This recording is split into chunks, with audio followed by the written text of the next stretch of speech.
All right, guys. Once again, we are live here at UCC 2019, and I'm here with Doug. Doug, how are you?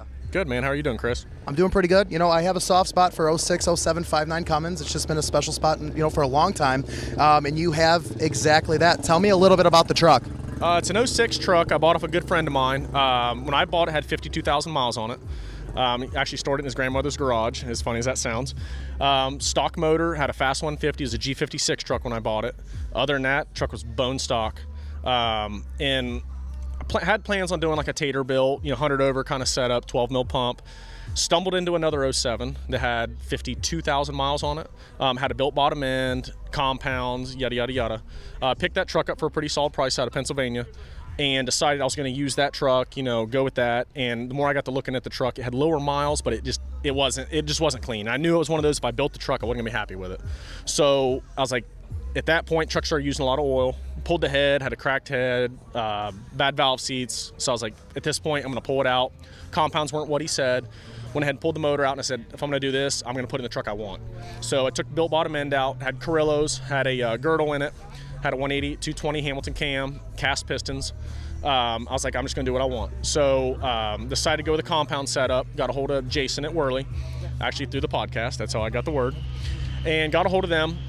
It was supposed to be a stacker setup at SXE 369 over a 488. Kit came to me, had a couple fitment issues because it was a race cover setup he'd never actually done.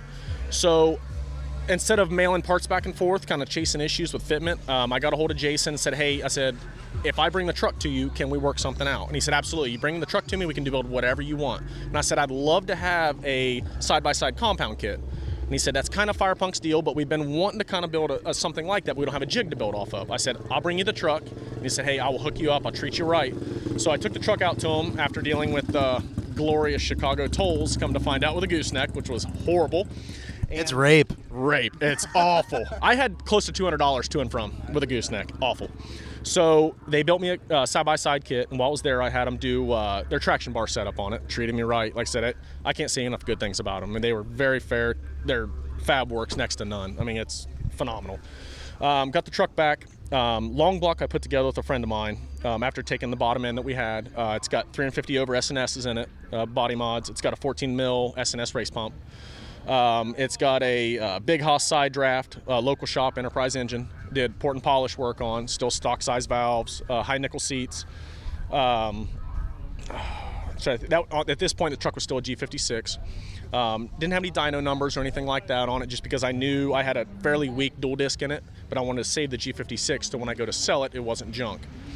So after that, saved up for about a year, driving the truck with a G56, kind of keeping it easy. Got a hold of Firepunk, which is a local shop to me about an hour away. Decided to go with a Comp 3. I was back and forth. I didn't want to go to a full column because I didn't want to have to wiring harness swap the truck. I wanted to keep the truck as factory-ish as I could. I didn't want to cut it up. It's not a full-blown race truck. So I decided I have a B&M Stealth ratchet shifter in it, but it has an anteater in it as well, so I can manually shift it, or I can click it into 3 and drive it like a normal auto, and that's what I wanted. So it's got that, and while I was in there, I decided to go with a roll cage. So when I decided that, funny story, little backstory here, can't even make it up, dropped the truck off the day after. I was talking to my wife. I got home from work. She had some exciting news. She was pregnant. I said, perfect. Terrified. Decided that, hey, this roll cage needs to come out. I got to be able to get a car seat in this truck. So talked to Firepunk, and Levon's personal truck has a removable roll cage in it as well. So that's what we went with. So it's got a full bolt-in cage that I can bolt in on the weekends, go run 670 index if I want to, or I can pull it out and we can take it to church like we did on Easter Sunday. So right now I've got about 600 to 700 miles on the build since I got it back from Firepunk, with the Comp 3 and the roll cage, bigger drive shafts, etc. On Firepunk's dyno, we made 13-18 at the tire on the big tune. Decided we probably had a little bit more in it, but stock block, still a 5.9. Decided I want to drive it on the street before I blow it up. On the small tune, it made 827, but it was still making 1,000 horse at 1,000 microseconds. So the 350 overs, they're a good time on the street, but it took some fine tuning.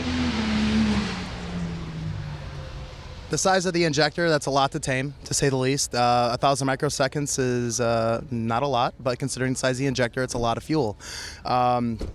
700 miles on the build since the trans, you said was added into the mix. You take your wife and you go to church and whatnot. Like, so you drive this truck. I drive this truck 3 to 4 days a week. This truck's coming out of the garage.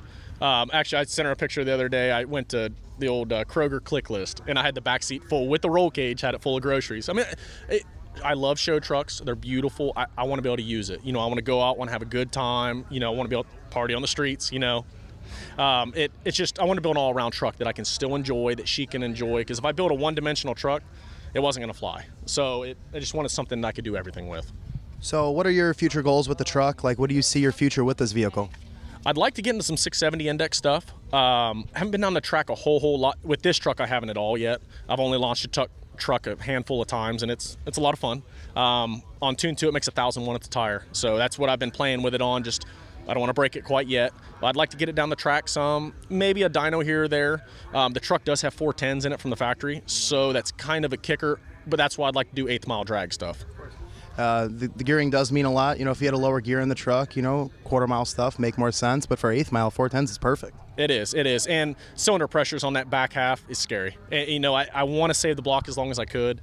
When I brought up to my wife that I'm already kind of shopping for a 6.7 block, the look I got wasn't really good. But eventually, maybe down the road, I'd build a deck plate 6.7 motor. Very cool. As we're going through, the show and shine section, I'm looking at all these trucks. Your truck stood out for a lot of different reasons. It's definitely a beautiful, beautiful truck, nonetheless. But it's not this glam, polish this, air ride that. It's a truck that I didn't think you would drive 4 days a week by any means. But you use the truck and you built it for a purpose, which is really, really cool.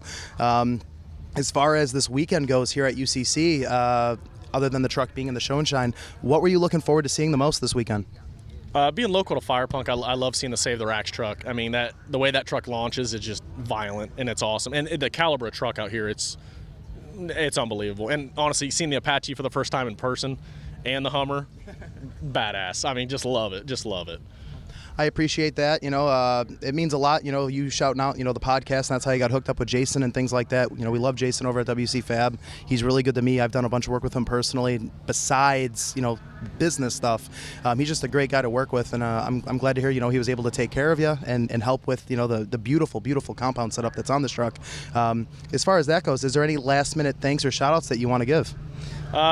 Probably my buddy Jake Westhoven for helping me put the long block together 2 winters ago. And like I said, Firepunk's treated me very fair. And like I said, Jason at Worley Custom Fab as well. Like I said, with these guys, I mean, the work they do, there's stuff that I can't do, that's for sure. Well, I hope you enjoy the rest of your weekend. I'm going to, get off here and go interview a couple more guys. Hope forward, we'll follow up here shortly. Good deal, Chris. Good talking to you.